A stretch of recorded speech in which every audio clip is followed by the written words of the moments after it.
നമസ്കാരം. പോലീസ് മേധാവിയായി പരിഗണിക്കുന്നവരുടെ പട്ടികയിൽ നിന്നും റവാഡ ചന്ദ്രശേഖർ ഒഴിയുമോ? സംസ്ഥാന പോലീസ് മേധാവി സ്ഥാനത്തേക്ക് കേരളം നൽകിയ പട്ടികയിൽ രണ്ടാമനായ റവാഡ ചന്ദ്രശേഖർ തലസ്ഥാനത്തെത്തി മുഖ്യമന്ത്രിയുമായും ചീഫ് സെക്രട്ടറിയുമായും ചർച്ച നടത്തിയത് വരാനിരിക്കുന്ന നീക്കങ്ങളുടെ സൂചനയാണ്. കേന്ദ്ര ക്യാബിനറ്റ് സെക്രട്ടേറിയറ്റിൽ സെക്രട്ടറി തസ്തികയിൽ ഇദ്ദേഹത്തെ കേന്ദ്ര സർക്കാർ കഴിഞ്ഞ ദിവസം നിയമിച്ചിരുന്നു. റവാഡ ചന്ദ്രശേഖർ കേരളത്തിലേക്ക് വരുമെന്ന സൂചനകളാണുള്ളത്. കേന്ദ്ര ക്യാബിനറ്റ് സെക്രട്ടേറിയറ്റിൽ സെക്രട്ടറി എന്നത് വലിയ പദവിയാണ്. IPSകാർക്ക് കിട്ടാവുന്നതിൽ രാജ്യത്തെ പ്രധാനപ്പെട്ട രണ്ടാം സ്ഥാനം. അങ്ങനെ ഒരു പദവിയിലുള്ള വ്യക്തി കേരളത്തിൽ വരുമോ എന്നതാണ് ഇനി അറിയേണ്ടുന്നത്. റവാഡ ചന്ദ്രശേഖറിനെ കേന്ദ്രത്തിൽ തുടരാൻ ആഭ്യന്തര മന്ത്രാലയം നിർദ്ദേശിച്ചാൽ മാത്രമേ അദ്ദേഹം വരാതിരിക്കാൻ സാധ്യതയുള്ളൂവെന്നാണ് റിപ്പോർട്ട്. കേന്ദ്രം പുതിയ പദവിയിൽ നിയമിച്ചതോടെ റവാഡ കേരളത്തിലേക്ക് തിരിച്ചെത്തില്ലെന്ന് പ്രചാരണമുണ്ടായിരുന്നു. പോലീസ് മേധാവി പരിഗണനാ പട്ടികയിൽ നിന്ന് തന്നെ ഒഴിവാക്കരുതെന്ന് അദ്ദേഹം മുഖ്യമന്ത്രിയോട് അഭ്യർത്ഥിച്ചതായിട്ടാണ് സൂചന. മുതിർന്ന IAS IPS ഉദ്യോഗസ്ഥരുമായും തലസ്ഥാനത്തെ കേന്ദ്ര ഇന്റലിജൻസ് ബ്യൂറോ ഉദ്യോഗസ്ഥരുമായും റവാഡ കൂടിക്കാഴ്ച നടത്തി.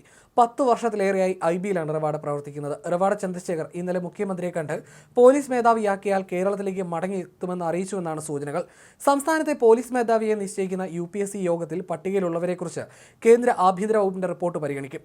സംസ്ഥാനം ഓരോ ഓഫീസർമാരുടെയും പൂർണ്ണ വിവരങ്ങൾ അടങ്ങുന്ന റിപ്പോർട്ട് നൽകിയതിന് പുറമെ ഇന്റലിജൻസ് ബ്യൂറോ ഓരോ ഓഫീസറെ കുറിച്ചും രഹസ്യമായി അന്വേഷിച്ച് നൽകുന്ന റിപ്പോർട്ട് കേന്ദ്ര ആഭ്യന്തര വകുപ്പ് UPSC യോഗത്തിൽ വയ്ക്കും.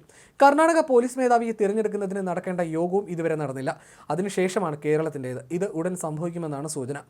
DGP നിതിൻ അഗർവാൾ, റവാഡ ചന്ദ്രശേഖർ, ഫയർഫോഴ്സ് മേധാവി Yogesh Gupta, vigilance director Manoj Abraham എന്നിവരാണ് കേരളം നൽകിയ പട്ടികയിൽ DGPമാർ. ഇതിൽ ആദ്യത്തെ 3 പേരാണ് സ്വാഭാവികമായും പരിഗണിക്കപ്പെടുക. ആദ്യ 3-ൽ ആരെയെങ്കിലും തിരിച്ചയക്കുന്ന 3 പേരുടെ ചുരുക്കപ്പട്ടികയിൽ നിന്നും ഒഴിവാക്കാൻ കേന്ദ്ര ആഭ്യന്തര മന്ത്രാലയത്തിന്റെ നിർദ്ദേശമുണ്ടായാൽ 4-മനായ മനോജ് എബ്രഹാം പട്ടികയിലെത്തും. അതിനിടെ കേന്ദ്രത്തിന് സംസ്ഥാനം നൽകിയ പട്ടികയിൽ നിന്ന് 30 വർഷം സർവീസ് ഇല്ലാത്തതിനാൽ ADGP MR അജിത് കുമാറിനെ ഒഴിവാക്കരുതെന്ന് അഭ്യർത്ഥിച്ച് സംസ്ഥാന സർക്കാർ UPSCക്ക് കത്ത് നൽകി. പട്ടികയിൽ 6-മനാണ് അജിത്. 30 വർഷം സർവീസുള്ള DGPമാർ ഇല്ലെങ്കിലേ അതിന് താഴെയുള്ള ADGPമാരെ പരിഗണിക്കാവൂ എന്നതാണ് കേന്ദ്ര ചട്ടം. എന്നാൽ അജിത്തിന് അടുത്ത വർഷമേ 30 വർഷ സർവീസ് തികയൂ. നിലവിലെ DGP ഷെയ്ഖ് ദർവേഷ് സാഹിബ് ഈ മാസം വിരമിക്കുമ്പോൾ അജിത്തിന് DGP റാങ്ക് ലഭിക്കുമെന്നും മുൻകാലങ്ങളിൽ ADGP ആയിരുന്ന അനിൽ ഗാന്ധിനെയും ഷെയ്ഖ് ദർവേഷിനെയും പോലീസ് മേധാവി ആക്കിയിട്ടുണ്ടെന്നും സംസ്ഥാനം അറിയിച്ചു. ഇതിനുശേഷമാണ് 30 വർഷമായവരെ പരിഗണിക്കാവൂ എന്ന ചട്ടം കേന്ദ്രം കൊണ്ടുവന്നത്. നിലവിലെ സാഹചര്യത്തിൽ DGPമാരായ നിതിൻ അഗർവാൾ, റവാഡ ചന്ദ്രശേഖർ, യോഗേഷ് ഗുപ്ത എന്നിവർ പട്ടികയിൽ ഉൾപ്പെടും. ഇതിലൊരാളെ സംസ്ഥാനം നിയമിക്കേണ്ടി വരും. അല്ലെങ്കിൽ ഇൻചാർജ് DGPയെ നിയമിക്കണം. ഇതും സർക്കാരിന്റെ പരിഗണനയിലുണ്ട്. കേന്ദ്രത്തിൽ നിന്ന് വരുന്ന ചുരുക്കപ്പട്ടികയിൽ സർക്കാരിന് താല്പര്യമുള്ളവർ ഇല്ലെങ്കിൽ ഇൻചാർജ് ഭരണത്തിലേക്ക് കേരള പോലീസ് കടക്കാനാണ് സാധ്യതകൾ.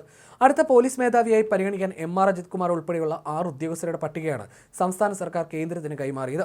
നിതിൻ അഗർവാൾ, റവാഡ ചന്ദ്രശേഖർ, മനോജ് എബ്രഹാം, സുരേഷ് രാജ് പുരോഹിത്, യോഗേഷ് ഗുപ്ത എന്നിവരാണ് പട്ടികയിലെ മറ്റു ഉദ്യോഗസ്ഥർ. സീനിയോറിറ്റി അടിസ്ഥാനമാക്കിയാണ് സംസ്ഥാന സർക്കാരിന്റെ 6-അംഗ പട്ടിക. ഇതിൽ നിന്ന് UPSC ചെയർമാന്റെ നേതൃത്വത്തിലുള്ള സമിതി യോഗം ചേർന്ന് 3 പേരുടെ അന്തിമ പട്ടികയുണ്ടാക്കി സംസ്ഥാനത്തിന് കൈമാറും. ഇതിനുള്ള യോഗം ഉടൻ നടക്കുമെന്നാണ് വിവരം. കേന്ദ്രം കൈമാറുന്ന പട്ടികയിൽ നിന്ന് ഒരാളെ സംസ്ഥാന സർക്കാരിന് പോലീസ് മേധാവിയെ നിശ്ചയിക്കാം. ഉദ്യോഗസ്ഥരുടെ സീനിയോറിറ്റിയും പ്രവർത്തനവും സ്വഭാവശുദ്ധിയും പരിഗണിച്ചാണ് UPSC 3-അംഗ പട്ടിക തയ്യാറാക്കുക.